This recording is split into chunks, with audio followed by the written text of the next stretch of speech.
गुरुदेव के साहित्यों में लिखित बातों का ही वर्णन किया जा रहा है। आपके समय को कतई बर्बाद नहीं किया जाएगा। घर में लड़की की 10वीं परीक्षा हो चुकी थी। बेटा बेटी और हम दोनों 4 लोग 8-10 दिन शांति कुंज में रहेंगे, यह सोचकर यहाँ आए थे। दोनों बच्चों को गुरुदेव ने दीक्षा दी और उन्हें कलावा बांधा। इनको कहा, शरद जाओ बच्चों को गंगोत्री यमुनोत्री घुमा लाओ। मुझे यह सुनकर बहुत खुशी हुई, लेकिन पतिदेव बोले कि गुरुदेव हम तो कुछ पैसे लेकर नहीं आए। गुरुदेव बोले जा ऑफिस से ले ले, बाद में मनी ऑर्डर कर देना। ऐसे थे हमारे गुरुदेव। ये कहानी अनुराधा जी की है, जिनके पूरे परिवार को गुरुदेव ने कई बार भयंकर कठिनाई से बचाया था। तो चलिए शुरू करते हैं नागपुर के अनुराधा जी की कहानी। किस प्रकार गुरुदेव ने उनके परिवार वालों की रक्षा की। वीडियो को अंत तक जरूर देखिएगा। सामने दिख रहे लाल बटन को दबाकर चैनल को सब्सक्राइब करके बेल आइकन जरूर दबाएं। गायत्री महामंत्र एक ऐसा मंत्र है जिसकी पूजा सभी धर्मों के लोग करते हैं। हमारे पूज्य गुरुदेव ने साधना इतनी ईमानदारी से की, रामकृष्ण परमहंस जी के तरह वो माँ गायत्री से साक्षात्कार करते थे। कई सदियों बाद ऐसे मानव का जन्म होता है जो मानव जाति की कल्याण के लिए अपनी पूरी जीवन को समर्पित कर देते हैं।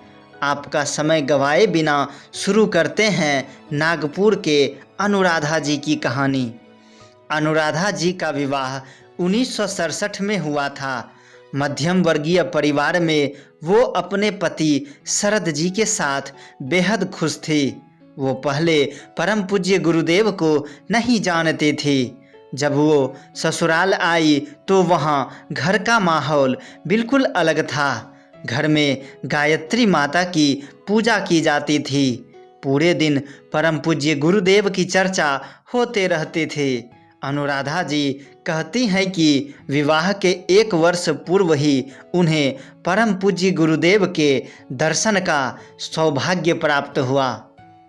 गुरुदेव विभिन्न कार्यों से नागपुर आते रहते थे। वो जब भी नागपुर आते तो अनुराधा जी के यहाँ ही रुकते थे। उस दिव्य पुरुष के कदम रखने मात्र से पूरे घर में एक आशातीत परिवर्तन हो जाता था। घर के हवाओं में बदलाव हो जाता था। जैसे लगता था स्वयं नारायण मेरे घर पधारे हैं। उनके आने के बाद घर में हवन होते थे। परिवार वालों के साथ साथ पड़ोस के लोग भी उनसे मिलने के लिए ललायित रहते थे। जब वो घर से चले जाते तो पूरा घर सूना सूना लगने लगता था। लेकिन पुनः सासू माँ से पता चला कि वो दोबारा आएंगे। मन में खुशी की लहर दौड़ पड़ी। मेरे सास ससुर मथुरा तपोभूमि में रहकर कार्य करते थे। ससुर जी अखंड ज्योति का अनुवाद मराठी में करते थे और सासू माँ चौके में अनाज इत्यादि की व्यवस्था में हाथ बटाते थे। सब कुछ ठीक चल रहा था। शायद मेरे परिवार को किसी की नज़र लग गई। मेरे पतिदेव कुछ काम से बस से दिल्ली जा रहे थे। उनके नाश्ते का इंतजाम मैंने घर से ही पैक कर दिया था। सभी खुश थे कि वो दिल्ली जा रहे हैं। अचानक रास्ते में बस का एक्सीडेंट हो गया।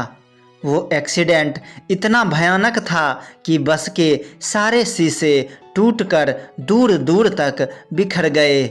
चारों ओर चीखों की आवाज़ें आ रही थी। मेरे पतिदेव गाड़ी से बाहर कांटों के झाड़ियों में जाकर गिर पड़े। सभी लोगों को चोटें आई थी। वहाँ सड़क पर मौजूद लोगों ने सारे यात्री को हॉस्पिटल पहुँचा दिया, लेकिन उनकी नज़र मेरे पतिदेव पर नहीं पड़ी।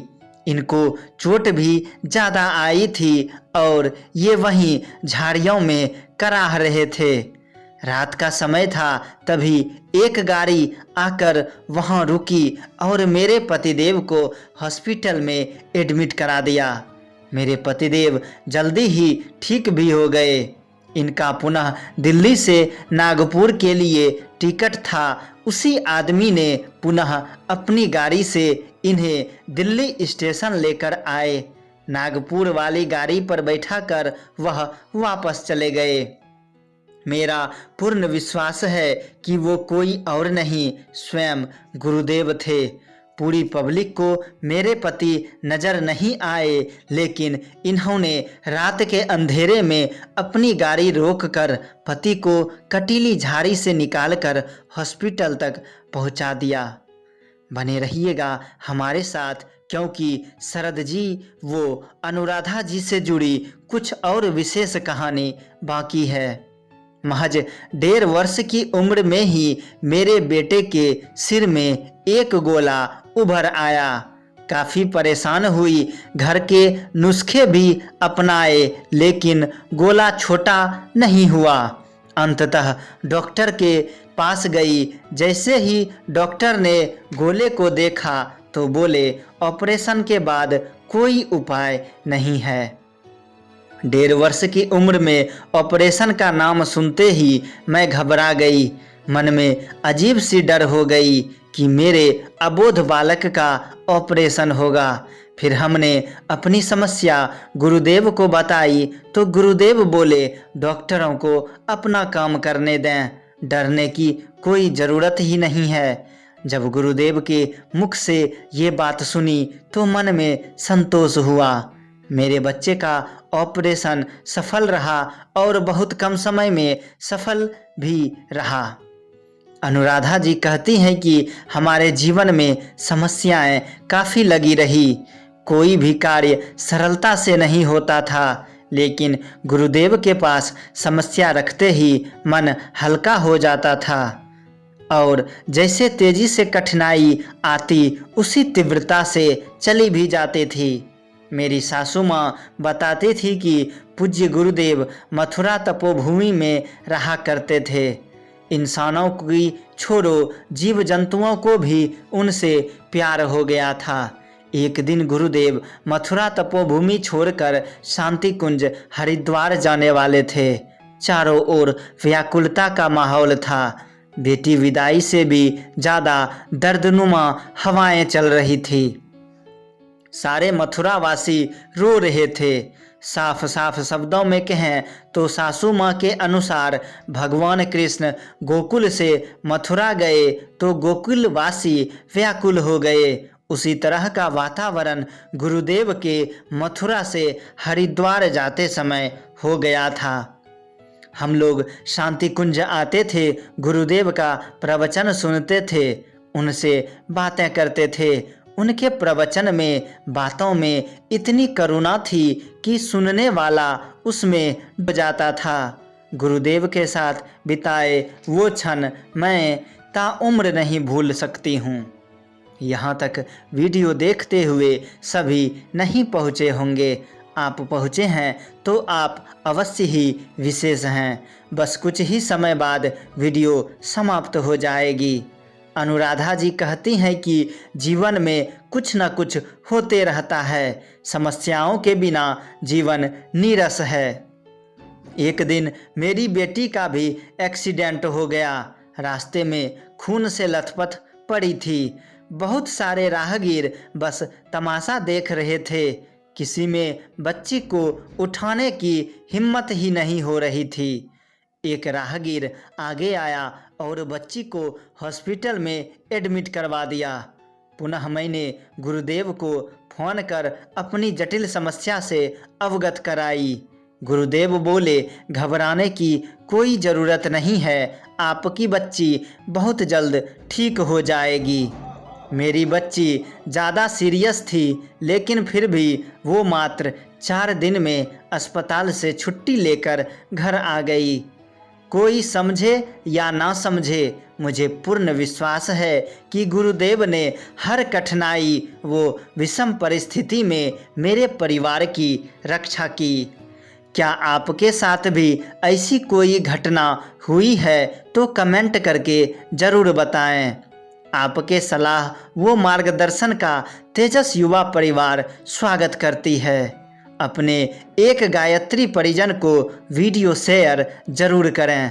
वीडियो देखने वाले हर गायत्री परिजन भाई बहन वो खासकर आपको चरणों में सादर प्रणाम। मिलते हैं बहुत ही जल्द गुरुदेव से जुड़ी ऐसी ही वीडियो के साथ। तब तक के लिए जय गुरुदेव, जय माँ गायत्री।